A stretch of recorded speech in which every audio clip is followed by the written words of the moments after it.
Hello welcome back to my channel. ഇന്നത്തെ വീഡിയോയിൽ നമ്മളൊരു വാൾ ഡെക്കർ ആയിട്ടാണ് കേട്ടോ വന്നിട്ടുള്ളത്. ആക്ച്വലി ഇത് ഞാൻ ഇപ്പോഴൊന്നും ചെയ്തതല്ല, ഒരു 2 മന്ത് മുന്നേ ചെയ്തിട്ട് എടുത്ത വീഡിയോ ആയിരുന്നു. പക്ഷെ ഇപ്പോഴാണ് പോസ്റ്റ് ചെയ്യുന്നതെന്നേ ഉള്ളൂ കേട്ടോ. അപ്പോൾ നമുക്ക് വീഡിയോയിലേക്ക് കിടക്കാം. ആർക്കും സിമ്പിളായിട്ട് ഉണ്ടാക്കാൻ പറ്റിയൊരു വാൾ ഡെക്കറാണ് കേട്ടോ. അതുകൊണ്ട് തന്നെ എല്ലാവരും ഒന്ന് ട്രൈ ചെയ്ത് നോക്കുക. അതിന് ഞാൻ കുറച്ച് ഐസ്ക്രീം സ്റ്റിക്കും ജൂട്ടിൻ്റെ ത്രെഡും എടുത്തിട്ടുണ്ട്. അത് ഈ വീഡിയോയിൽ കാണുന്നത് പോലെ ഒന്ന് അറേഞ്ച് ചെയ്ത് കൊടുക്കുക. ഇനി നമുക്ക് ഈ ജൂട്ടിൻ്റെ ത്രെഡ് ഇങ്ങനെ ഒന്ന് വെച്ച് കൊടുക്കണം. അതിന് ഞാനിവിടെ ഒട്ടിക്കാൻ വേണ്ടി യൂസ് ചെയ്തത് ഫെവിക്കോളാണ് കേട്ടോ. അന്ന് ആ ടൈമിൽ ഒരു 2 മന്ത് മുന്നേ നമ്മുടെ കയ്യിൽ ഗ്ലൂ ഗൺ ഉണ്ടായിട്ടുണ്ടായില്ല. അപ്പോൾ അന്ന് ഞാൻ ഫെവിക്കോൾ വെച്ചിട്ടായിരുന്നു ഇത് ഒട്ടിച്ചിട്ടുണ്ടായത്. ഫെവിക്കോൾ കൊണ്ട് ശരിക്കും ഒട്ടാത്തത് കാരണം ഞാൻ ഫ്ലെക്സ് ക്വിക്കും യൂസ് ചെയ്ത് നോക്കി, പക്ഷേ അതും അത്ര വർക്ക് ആയിരുന്നില്ല. അങ്ങനെ കുറേ ടൈം വെച്ചിട്ടാണ് ഇത് നമുക്കൊന്ന് ഒട്ടിക്കിട്ടിയത്. അപ്പോൾ നിങ്ങളുടെ കയ്യിൽ ഗ്ലൂ ഗണ്ണോ അല്ലെങ്കിൽ അതുപോലത്തെ കുറച്ച് നല്ല സ്ട്രോങ് ആയിട്ട് നിൽക്കുന്ന വേറെ ഏതെങ്കിലും ഗ്ലൂ ഉണ്ടെങ്കിൽ അത് യൂസ് ചെയ്യുന്നതായിരിക്കും കുറച്ചുകൂടി ബെറ്റർ.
അങ്ങനെ ഈ ത്രെഡ് വെച്ചതിന് ശേഷം നമ്മൾ കുറേ ടൈം ഡ്രൈ ആക്കാൻ വെച്ചിട്ടുണ്ടായിരുന്നു. അതിന് ശേഷം എടുത്തിട്ടുണ്ടായത്. അങ്ങനെ എല്ലാം ഒട്ടി കിട്ടിയിട്ടുണ്ട്. ഇനി നമുക്കിതിലേക്ക് പെയിൻ്റ് അടിച്ചു കൊടുക്കാം. പെയിൻ്റ് അടിക്കൽ ഓപ്ഷണലാണ് കേട്ടോ. ഇനി പെയിൻ്റ് അടിക്കണം നിർബന്ധമൊന്നുമില്ല. നമുക്ക് ഇതിൻ്റെ മുകളിൽ തന്നെ ബാക്കിയുള്ള കാര്യങ്ങളൊക്കെ ചെയ്തെടുക്കാൻ പറ്റും. പക്ഷേ ഞാൻ കുറച്ചുകൂടി ഒന്ന് കളർഫുള്ളാക്കാൻ വേണ്ടിയിട്ട് ഒന്ന് പെയിൻ്റ് അടിച്ചു കൊടുക്കുന്നതാണ്.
അങ്ങനെ ഇതാ നമ്മൾ പെയിൻ്റ് അടിച്ചിട്ട് കുറച്ച് ടൈം ഡ്രൈ ആക്കാൻ വെച്ചിട്ടുണ്ടായിരുന്നു.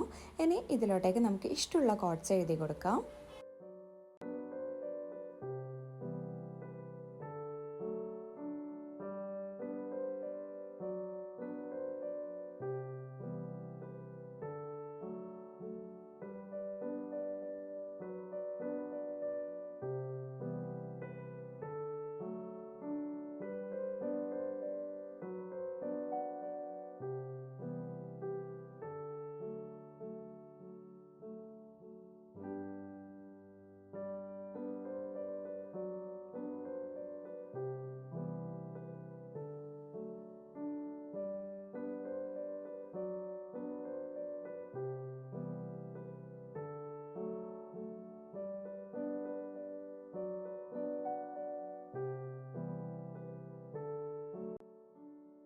ഇതാ ഫൈനലി ഞാൻ കുറച്ച് സ്റ്റിക്കേഴ്സ് അവിടെ ഇവിടെയൊക്കെ ഒട്ടിച്ചിട്ടുണ്ടായിരുന്നു. അങ്ങനെ നമ്മുടെ സിമ്പിളായിട്ടുള്ള വാൾ ഡെക്കർ ഇവിടെ റെഡിയാക്കി എടുത്തിട്ടുണ്ട്. നിങ്ങൾക്ക് ഈ വീഡിയോ ഇഷ്ടപ്പെടുകയാണെങ്കിൽ ലൈക്കും ഷെയർ സബ്സ്ക്രൈബൊക്കെ ചെയ്യാം.